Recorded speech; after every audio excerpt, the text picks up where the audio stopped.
Another day, another basketball stories na naman ang pagkikwentuhan natin. At ngayon nga ay ang pag-uusapan natin ng balitang trade ni Giannis Antetokounmpo sa Los Angeles Lakers. At ang balitang mawawalan nga daw ng player ngayon ang Golden State Warriors. Ayon nga sa inilabas na balita ni Dave McMenamin ng ESPN, kung sakali man nga daw na hindi manalo ang Lakers nang wala siya ay posible nga daw na mag-request na lamang ito ng trade sa team sa kalagitnaan ng season, si LeBron James.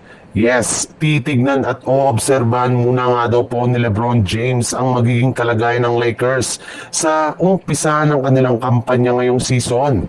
At kapag hindi nga niya ito nagustuhan at maaga silang bumagsak sa standing, ay dyan na nga siya posibleng mag-request ng trade sa front office ng Lakers para makalipa siya ng ibang team at makapagbigay sa kanya ng malaking oportunidad na makakuha ng kampyonato.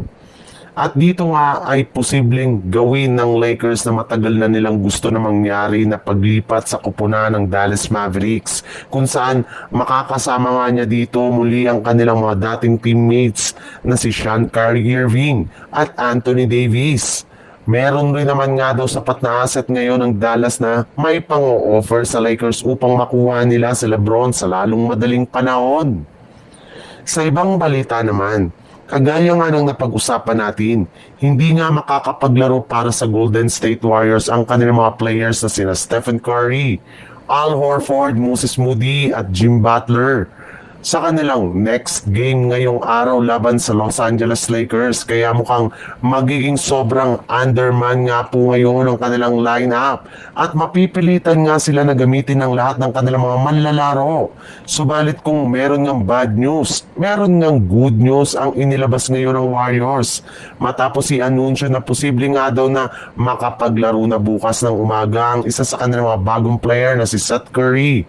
Bukod rin nga kay Seth Curry ay may iba rin naman ng mga players ang maglalaro sa kanilang team. Kagaya na lang ni Draymond Green. Meron rin naman nga silang mga bench players ngayon na kayang mag-step up pagdating sa scoring. Katulad na lang ni Jonathan Kuminga na gigil na ngayon sa makapagpatkitang gilas. Si Quinton Post na nag-improve na ng galaw sa loob ng court.